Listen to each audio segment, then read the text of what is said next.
और चलिए आगे बढ़ेंगे। राष्ट्रपति ट्रंप के खिलाफ विरोध प्रदर्शन देखने को मिल रहा है। ट्रंप के खिलाफ अमेरिका, यूरोप में प्रदर्शन हो रहा है। 50 शहरों में नो किंग्स रैली निकाली गई है। 80 लाख लोग प्रदर्शन में शामिल हुए हैं।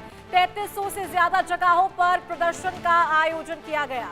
अमेरिका में शनिवार को राष्ट्रपति ट्रंप के खिलाफ हुए नो किंग्स रैली में 80 लाख लोगों ने हिस्सा लिया। प्रेस रिलीज के मुताबिक पूरे अमेरिका के सभी 50 राज्यों में 3300 से ज्यादा जगहों पर यह प्रदर्शन आयोजित किए गए हैं।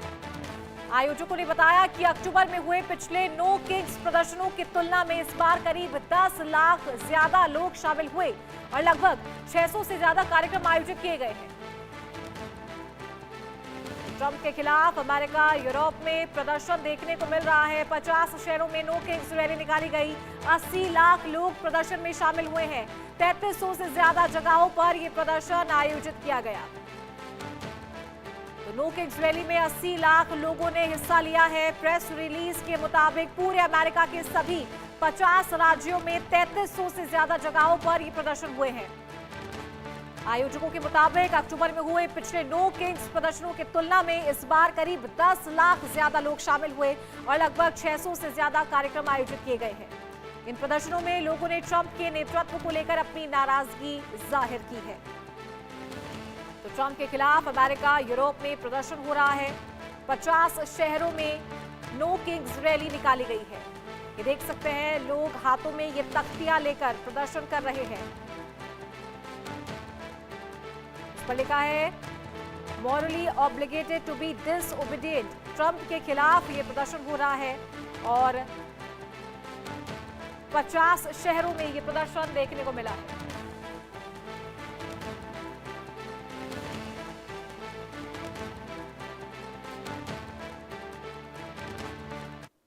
डोनाल्ड ट्रंप के खिलाफ पूरे अमेरिका में प्रदर्शन हो रहा है। बोस्टन से प्रदर्शन की तस्वीरें सामने आई है। मानव श्रृंखला बनाकर लोगों ने संदेश दिया। लोगों ने लिखा ट्रंप मस्ट गो नाउ। राष्ट्रपति ट्रंप के खिलाफ ये जबरदस्त प्रदर्शन देखने को मिल रहा है। अमेरिका की बोस्टन से तस्वीर निकल कर आई है, जहां मानव श्रृंखला बनाकर लोगों ने संदेश देने की कोशिश की और लिखा है ट्रंप मस्ट गो नाउ, यानी कि अब ट्रंप को जाना चाहिए। मिडिल ईस्ट वॉर सिचुएशन को देखते हुए अमेरिका, यूरोप में प्रदर्शन अब देखने को मिल रहा है। बोस्टन से प्रदर्शन की तस्वीर सामने निकल कर आई, जहां मानव श्रृंखला लोगों के द्वारा बनाई गई और ये श्रृंखला बनाकर संदेश देने की कोशिश की गई है। लोगों ने लिखा ट्रंप मस्ट गो नाउ। राष्ट्रपति ट्रंप के खिलाफ प्रदर्शन देखने को मिल रहा है।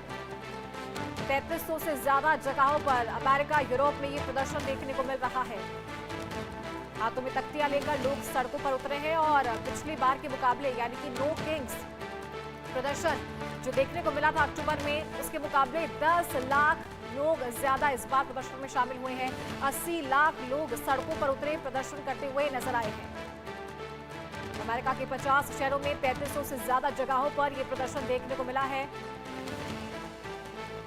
हाथों में तख्तियां लिए लोग नजर आ रहे हैं, देख सकते हैं आप।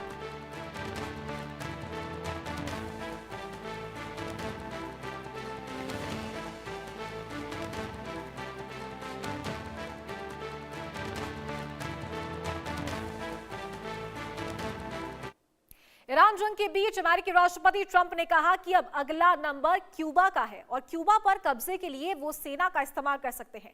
ट्रंप की धमकियों के बाद क्यूबा भी अलर्ट हो चुका है। ईंधन संकट के बीच क्यूबा ने युद्ध की तैयारी शुरू कर दी है। एक रिपोर्ट देखिए।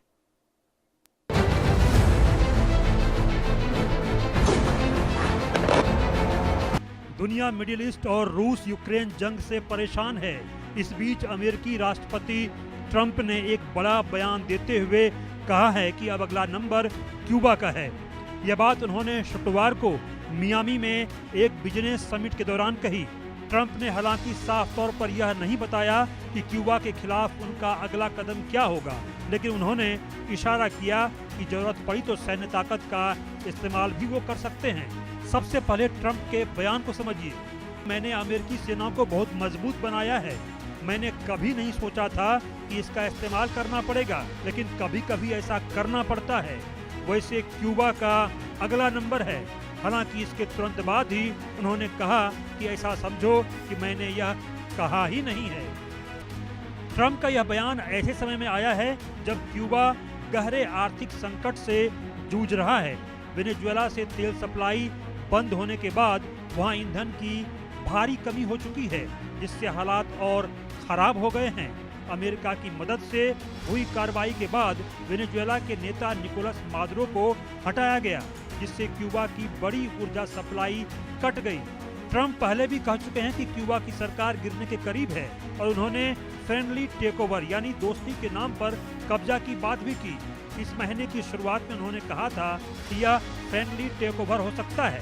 उन्होंने यह भी कहा कि उन्हें सम्मान मिलेगा अगर वे किसी रूप में क्यूबा को अपने अधिकार में ले लें। व्हाइट हाउस में पत्रकारों से बात करते हुए उन्होंने कहा कि वे क्यूबा को आज़ाद कर सकते हैं या अपने कब्जे में ले सकते हैं और उनके पास कुछ भी करने की क्षमता है।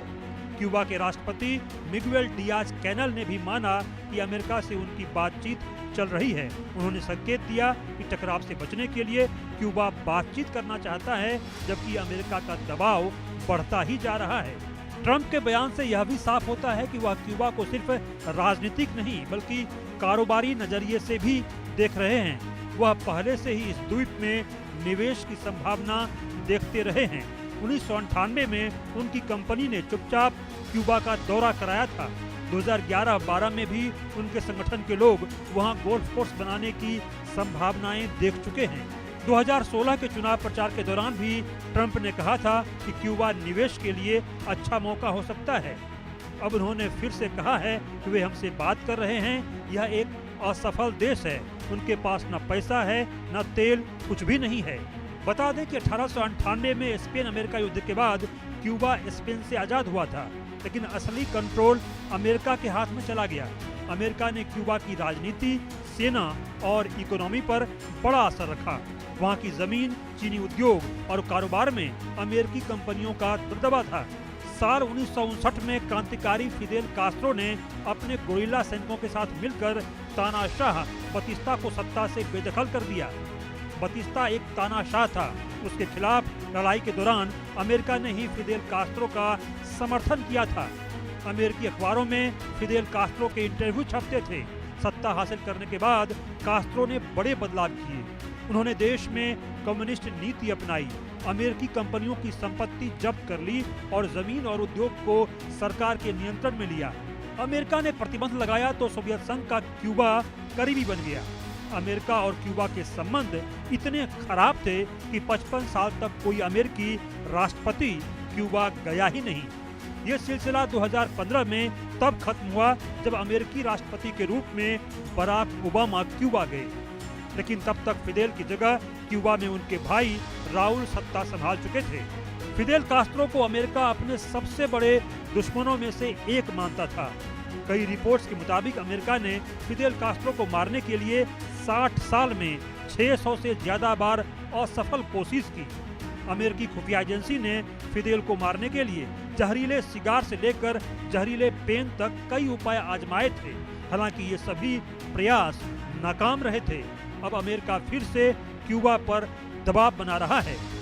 सवाल है कि क्या एक और जंग का मोर्चा खुलने वाला है या फिर वेनेजुएला की तरह अमेरिका क्यूबा पर आसानी से अपना फैसला थोप देगा। Bureau report, India news.